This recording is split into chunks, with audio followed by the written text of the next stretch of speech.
Welcome to the Peace is Possible podcast, a space for real talk on healing, leadership, and conscious change. I'm Eva Dalak, founder of Peace Activation and your host. Each episode brings you insights and tools to help you live and lead from a place of inner peace and ripple that peace outward. Tune in, reflect, activate. Subscribe whenever you listen to podcasts and visit peaceactivation.org to learn more. Welcome, Rani. Welcome to the Peace is Possible podcast. I am so happy to host you here. Thank you for joining us. Me too. Thank you, Eva. Yeah. Can you please introduce yourself for our listeners? Yeah, sure. My name is Rani Oren. I live in Israel. I'm 52 years old, married to Karen. We have two beautiful girls, Leah and Tamari. Leah is 18, Tamari is 14. And actually, I'm here for them and for all the kids here in Israel, in Palestine, and the kids of the world. Mm, thank you.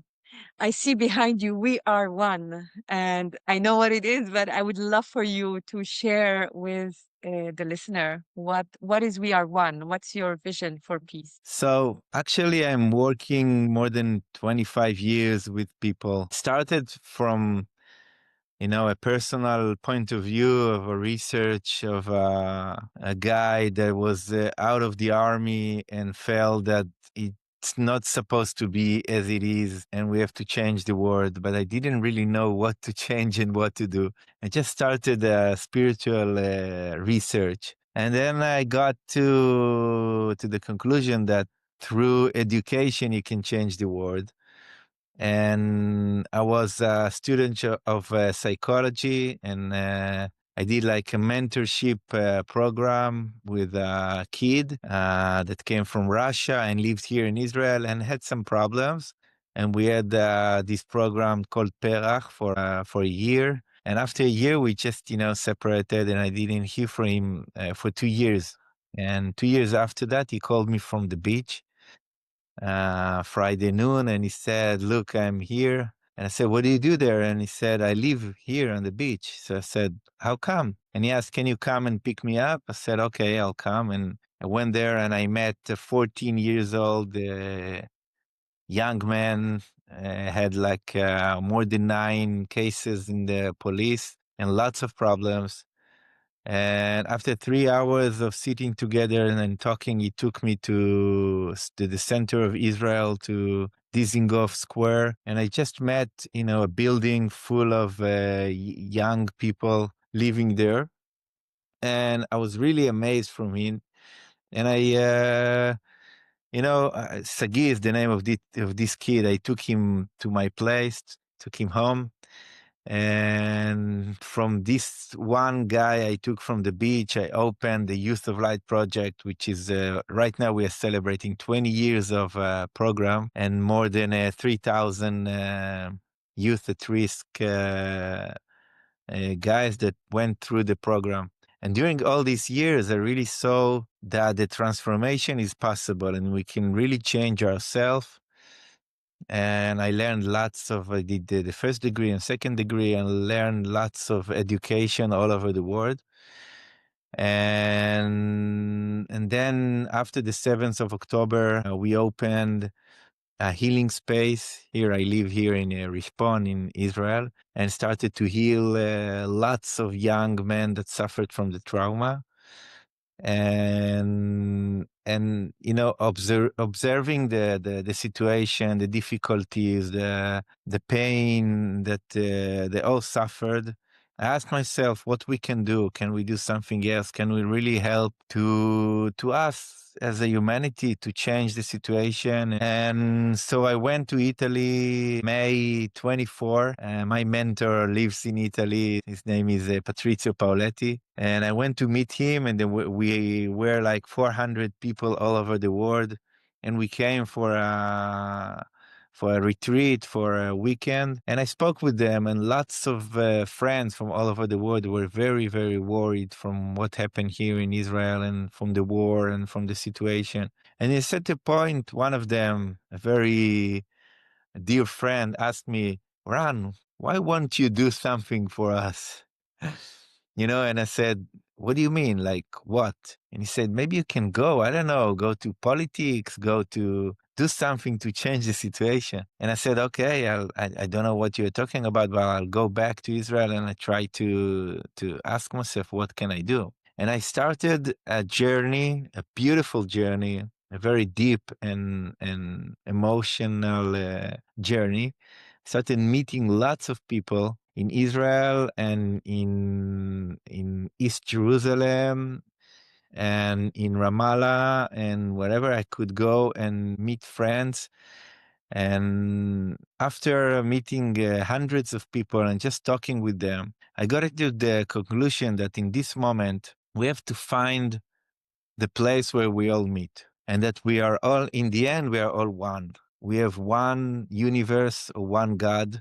How- I mean, you can call it whatever you want, but there's only one universe for us all. There's only one family, the human being family, and there is only one earth, one place for us all. And I really got into the understanding, the deep understanding that we are all one.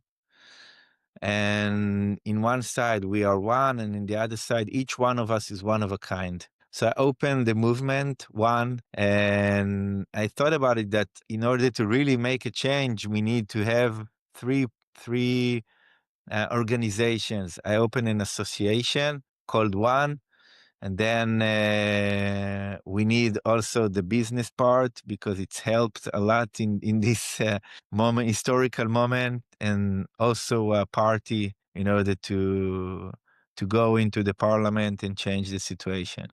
So Political party. yeah, political party. Like an hour ago, I sent you the the certification that the political party is open. So this is one. That's the idea. Amazing, Rani. Thank you so much for sharing this. I do want to go back because I remember when I met you, it was really meeting my other self, my brother from another mother. And I remember the connection, the deep heart connection that we've had when you shared with me your journey. And here you just give a snippet. But I would love for you to go back to that moment of realization when you were in the West Bank. I don't want to go give more details, but where you had this awakening, what am I doing here as a soldier? Can you share this story? Because I think it's very impactful. At least it was impactful for me to hear that from you.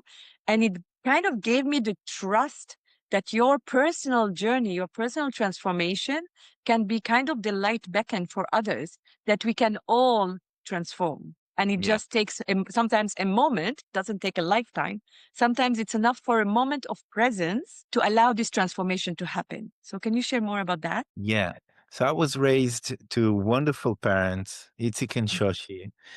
And I was born in Tel Aviv. And, as an Israeli guy that want to do the best and be, as good as I can, part of it is going to the army. So when I was 18, I joined the army and went to a combat unit and became a soldier. And, from if I go back to that moment where I decided to go to the army, I mean, everything were very clear for me that I'm an Israeli and I have to fight. I have to serve the country. I have to protect myself and others. And, all my life I heard about terrorists and about people that want to kill us. And that was the story I heard. And from that story, I went to the army. And during the service, we had some difficult moments, but it looks like it's normal and it should be like that.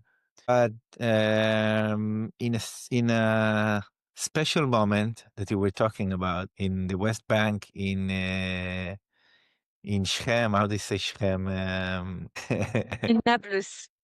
In Yeah, Nablus. thank you, Nablus.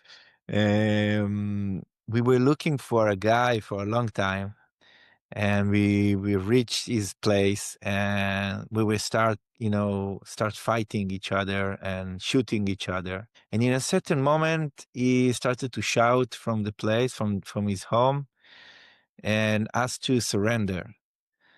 And so he went out and we were still there organizing the place and so on. In a certain moment, I was, next to the other house, and I went down and, I just walked the corridor, and I saw him sitting on, here in the corner, and I just came very close to him.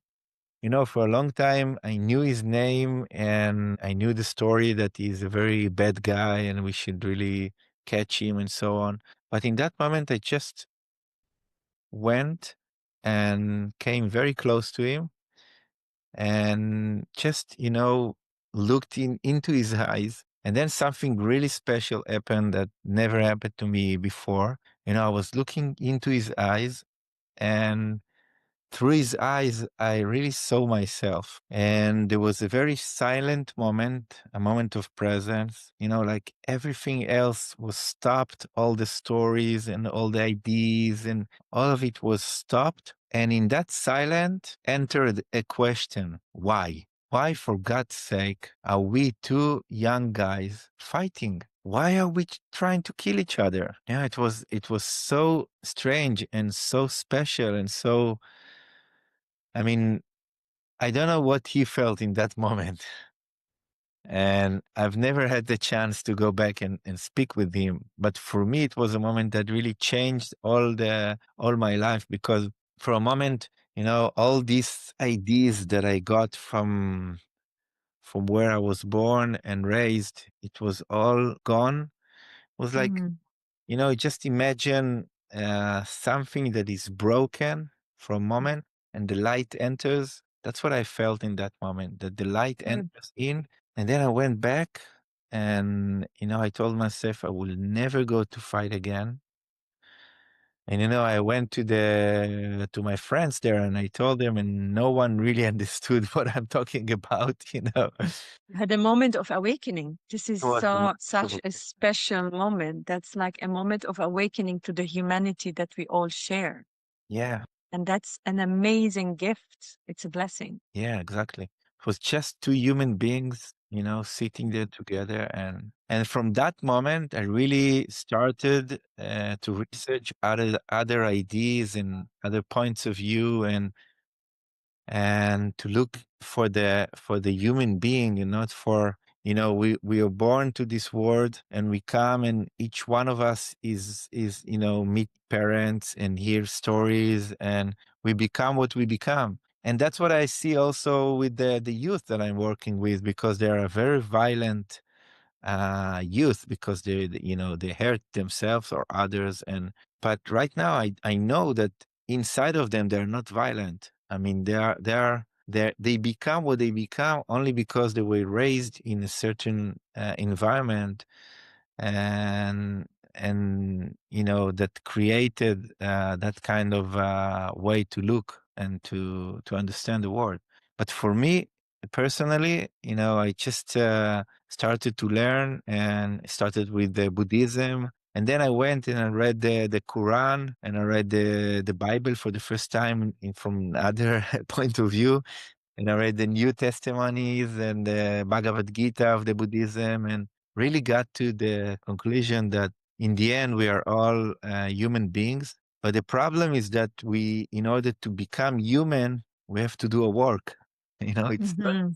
It's not the nature that makes us human. We come into this world and we can, be express many different levels of humanity.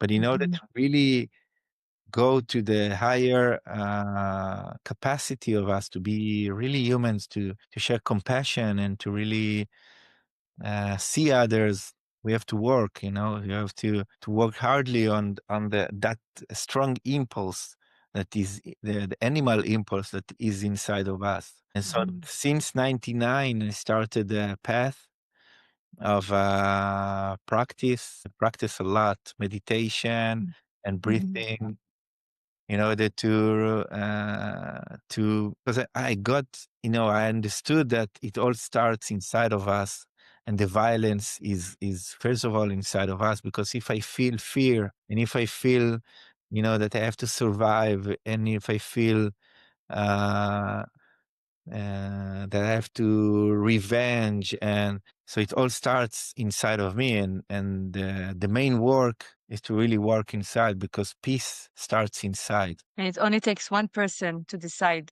which is me. If I decide to choose peace and I work inside, and that's kind of the foundation for peace activation, is like activate the peace inside of me will then ripple to the outside and create the peace that we want to experience together.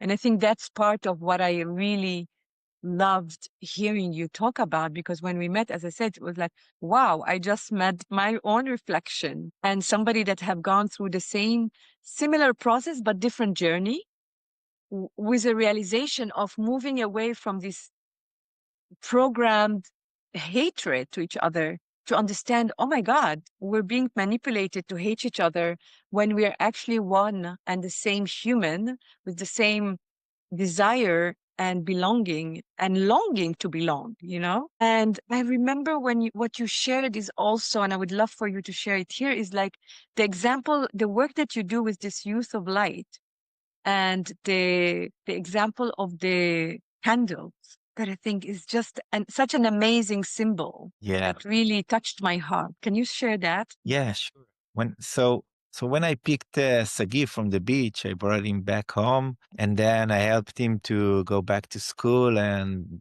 go back to society. And it was a very interesting journey, because through our relationship, I really understood the place they are, where they are, and how they get there. And after he became, he had 18 and finished school, I decided to open some kind of an organization in order to help all those kids. And I had some understanding. I mean, one of them was that I wanted to create an environment where they can come and work. Art therapy is very important in that moment, because, not everyone is capable in that difficult moment to speak about what they feel, but they can enter a place and just start working with the end, be in relationship and so on. And I saw that also the money is a very important issue in that moment, because if not, they can't survive, because they live in the street. But I didn't want to give them money. So I said to myself, we have to create something that is not only art, but it should be productive, and we have to have a product in the end. So I started to think, what kind of product can we produce together in order to really sell that product in the end? And I had a meeting in a restaurant in Herzliya, in the center of Israel, and I was sitting there with a friend. In a certain moment, I just looked, in that restaurant, there was lots of place. I just close it because the cat is coming. And I just looked at that, and I saw lots of very big candles. And I saw, that candles that, you have the wick, and in a certain moment the wick is finished, but you have the wax. And so I just looked at that, and I saw lots of wax, standing there. And I asked the manager, what do you do with that wax? And he said, nothing, we just throw them away. And I said, I asked, can you keep it for me? And he said, yes, I can keep it for you.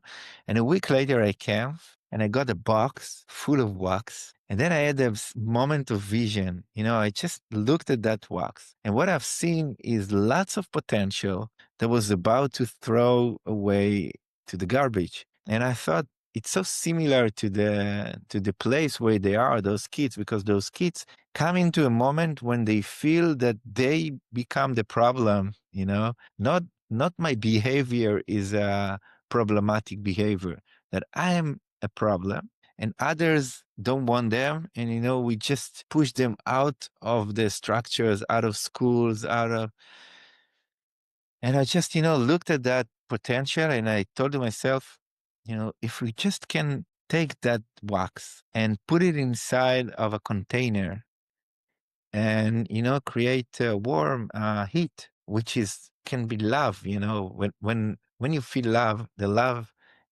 just starts to warm your heart. And I thought to myself, it's so interesting that when you do a transformation to the wax, you have to take the wax and put it inside a container, and you need to heat it, and then it become liquid. And when it become liquid, you can, clean it, and then you can, you can melt the past, and you can create a new future. And then you can take that liquid, that wax, but that became liquid, and you can really pour it inside and create new candles. And in the end, when you get the candle is always, you have the light, which is a symbol of hope and life. And usually we light candles in a very important moment in our life. Mhm. So that's why I called it the youth of light. The idea that each one of us has that light inside of him, and our goal is first of all to help them to go back inside of them and to realize or remember that they have that light inside, and then bring it out, and share that light and diffuse that light in the world.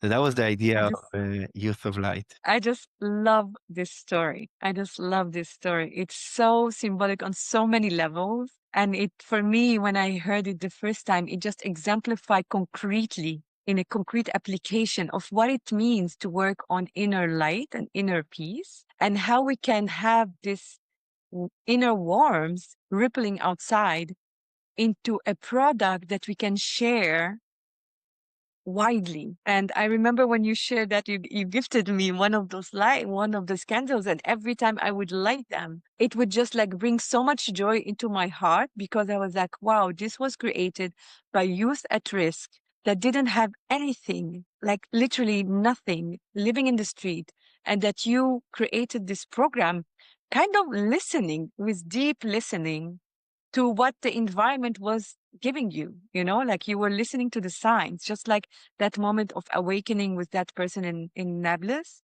and then that moment of co-creation with this friend of yours, this young boy on the beach. And then this other moment, like it seems like three key moments in your life where suddenly you see all these waxes and you're like, oh, there's something that I can do with it. And I Yeah. want to push it a bit further because, And then go ahead, sorry.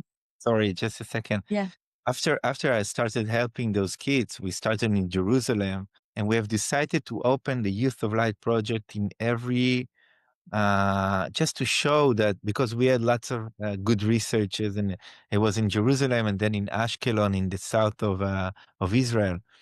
And we had really the Bar Ilan University started a research to see if it helps them, and we've seen a very high percentage of people, of kids that go out of street and go back to school and go back to society. And then I've decided to open this project in every different sector in Israel, in order to really show that in the end, kids are kids. So we opened one in Arabi, which is an Arab city in the Galilee.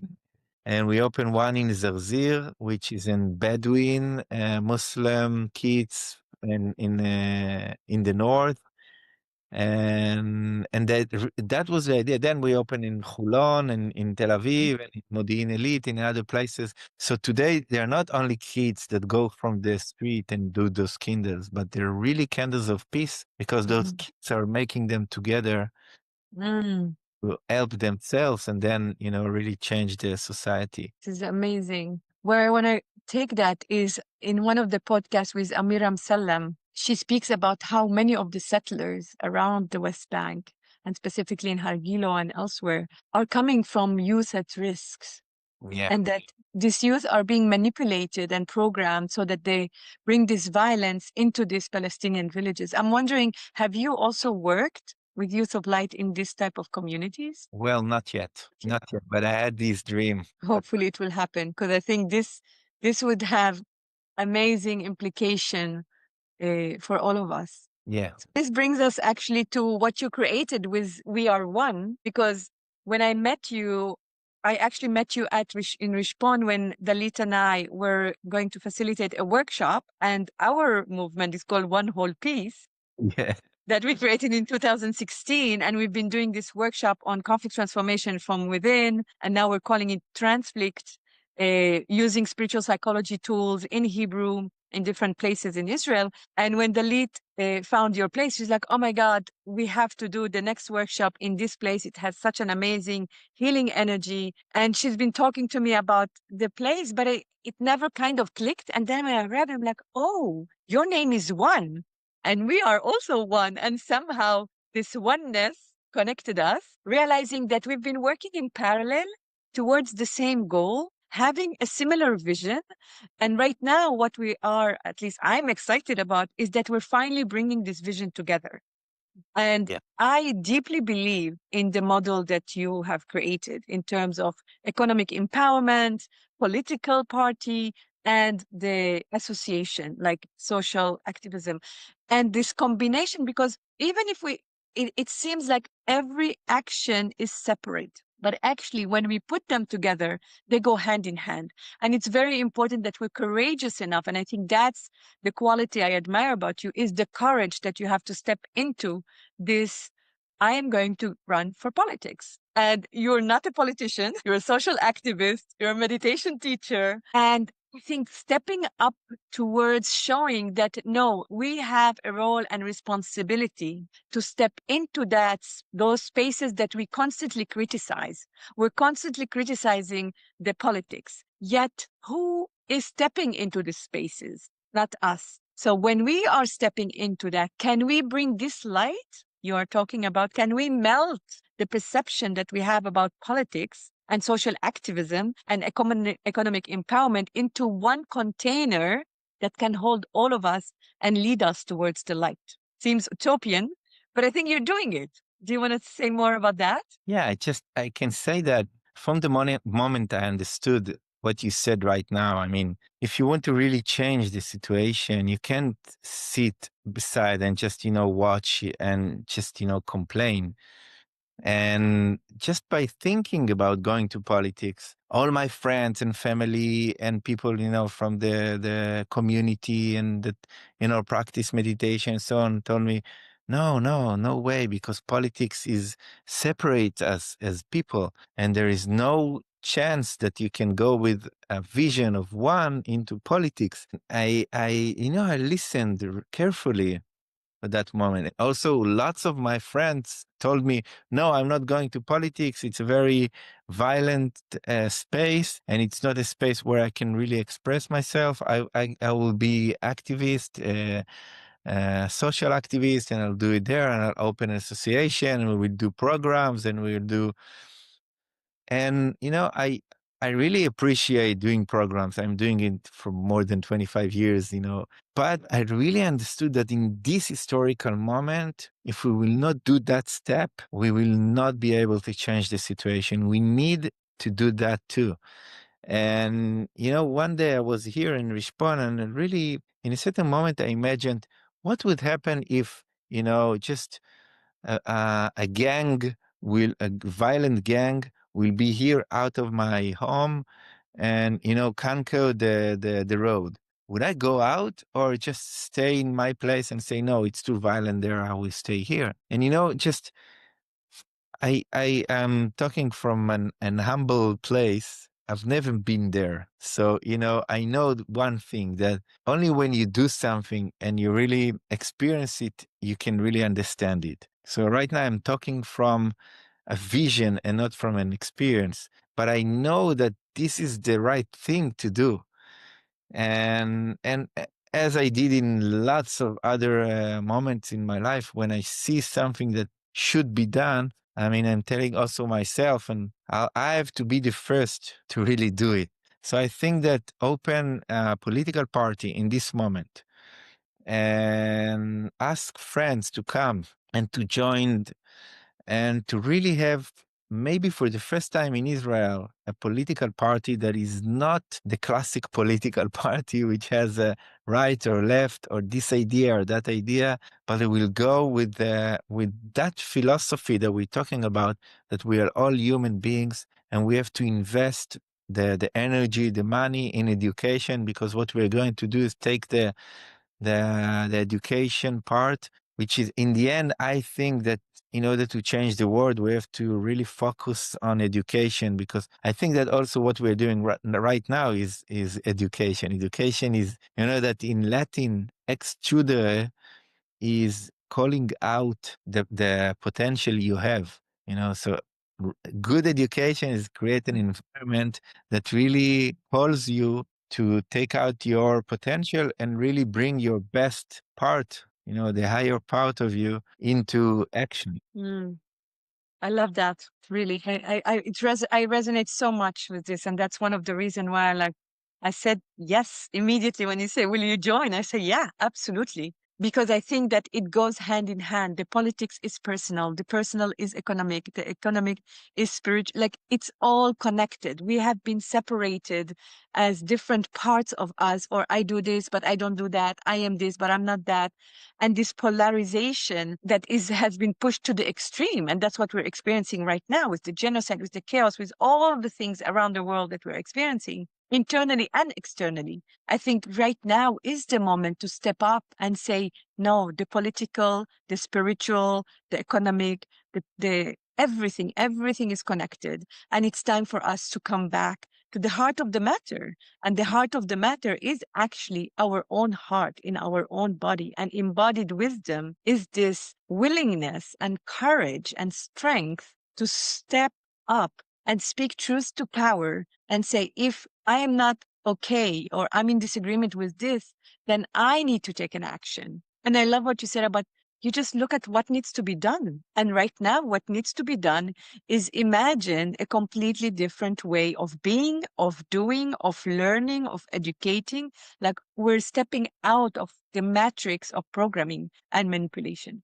And for this, one needs to have a vision. And this is what you hold. This is the invitation that you've had and that you're inviting myself, like people in Israel, Jewish, Bedouin, Druze, a Palestinian citizen of Israel, but also, if I'm understanding correctly, also Palestinian from the West Bank and Gaza. Exactly. Like, what is, I would love for you, if you can explain also this vision that you have about we are one. It's not two-state solution or three-state solution or one, like, what is the vision that you have with we are one? Because also the choice that you had to call it in English and not as in Hebrew is already speaking towards this vision. Yeah. So first of all, the philosophy of we're all one, and this is the only place where we can really meet, which is the human being part of us, is certainly right for Gaza, for the West Bank, for East Jerusalem. I mean, in the end, I have a very dear friend, Samia, from East Jerusalem. She was born in Gaza. All her family is right now in Gaza, and she met a guy from East Jerusalem, and they got married, and she moved to live with him. They have two kids in East Jerusalem, and for 7 years, even before the war, she didn't see her mom, because if she'll go from East Jerusalem to Gaza, she will not be able to go back. I mean, if we're talking about human rights, that could not happen. That a girl can't go to meet her mother, because if she go to meet her, she will not be able to go back, because her husband is, is a citizen. Is not a citizen. Is how do you say toshav? He's a resident. Her husband is a resident of East Jerusalem, and if he leaves East Jerusalem, then he loses his right to the residency. He's a resident, but not a citizen. Yeah, he's a resident, but So not a when citizen. she got married with him, she didn't get the citizenship. Citizenship. So they can't go abroad, and they cannot go to meet their family in Gaza. I mean, those kind. And I have another friend, Riman, in Jerusalem. They opened a very nice place called Filbet, a place of peace and meeting. And also, talking with Riman, I understood the situation that we have like 400,000 people in that situation, and it's a very, very hard situation. And I think really we shouldn't go back to the past and ask ourselves why it happened. And so we have to look together from here with lots of love and compassion, and just, together think about our future, because that's the most important thing. And if we go from trust together, we can find solutions, because solutions are part of two people meeting together and want to solve their problems. Today, came to me someone that got a very big donation, and the donation was aimed to values, to show good values in Israel, because in that situation, people from abroad look, and what they see is people fighting, and they don't really get to meet people. But I really appreciate the moment we have together, because it's a moment, it's an opportunity to share something else that happened here. And when she came to me, she started to say, we want to do that, we want to do that. And we started talking about what's important for me and what's important for you, and how can we do it together, because we have the same vision. And I think that, I just want to share something for the spiritual path I'm doing. The world was built with three forces. There is the active force, and there is the passive force. And it's like the right and left. It's like the plus and the minus. And when you have only those two forces, what you get is fighting, because I'm right, no, I'm right, and then they start to fight. And what is missing is the third force, which is the natural force, which no one is right and no one is wrong. And if you have a goal, a common vision, we can together find solutions. And I think that's the most important thing together right now. We have to work on trust. We have to work together. We have to believe mostly in peace, and really to understand, as you said before, that peace is not something that you find outside. Peace starts inside. And if we feel in peace together, then we can find all the solutions and everything is okay. If you ask me, my dream is not having any borders all over the world. We can have one home for one family, one big family of the human beings. That's my dream. But I understand that people also need some kind of group to feel that Belonging. a group, belonging. Yeah. Mm-hmm. But then what we can do with that need of belonging is just, enlarge the belonging, because if we are part of something bigger together, we are, Mm-hmm. as you said before, we feel brothers. I mean, you're my sister. I know that you're my sister. Absolutely. Yeah. And in the end, if you're my sister, we are part of a family. So that's the right belonging. And if Mm-hmm. we need to separate something, we can separate by values. I mean, we can say, okay, these people are ready and prepared to work together towards peace. And these people are not yet ready. They're still in a state of mind of fear and survival, and that's why they want to fight. But they're not bad people. They're just people, didn't have that moment of awakening yet. Mm-hmm. So what we have to do, the people that already feel that we are ready to go, The next level. to go to the next step, we have to unite in that moment, and then invite them to come also. But the most important thing is to have the critical mass that we have to work Yes, together. absolutely. I believe in that. This is also my vision. And I think it's really an invitation for those of us who are ready to step into that type of existence where the perception of the other is not an existential threat. Because I think that's where conflict starts, where communication stops, and where the perception of the other is it's either you or me. And understanding that, and that kind of the foundation for the creation of peace activation is like that beyond right doing and wrong doing, there's a field. And that's where we meet. We meet in a field where there's no right and wrong, where there's no good and bad. There's just this common understanding of our shared humanity and our shared responsibility to create the present and the future that we want to see. So we are, as Gandhi said, we are the change we want to see in the world. And I think this is a great place to end our podcast. Thank you so much, Rani, for Thank you for very much. sharing your vision, for your heart, for the love that I experience when I'm around you. And I'm just like very, very excited and hopeful that this vision will come to be in our lifetime. Inshallah. Amen. Inshallah. Or as a friend of mine say, Inshamwa, which means it depends on me. Thank Inshallah. you. Thank you, Rani. Bye-bye. Bye-bye. Thank you for being here. Thank you for listening, for feeling, and for holding space with us. If this episode moved you, please support the Peace is Possible podcast by subscribing, sharing it with friends, or posting it online. Every ripple counts. We'll be back next month with another conversation that dives deep into what it truly means to activate peace within and around us. To support the vision behind Peace Activation, visit peaceactivation.org and follow along on social media. You'll find both Peace Activation and me, Eva Dalak, across all platforms. Until next time, may you meet yourself and others with peace.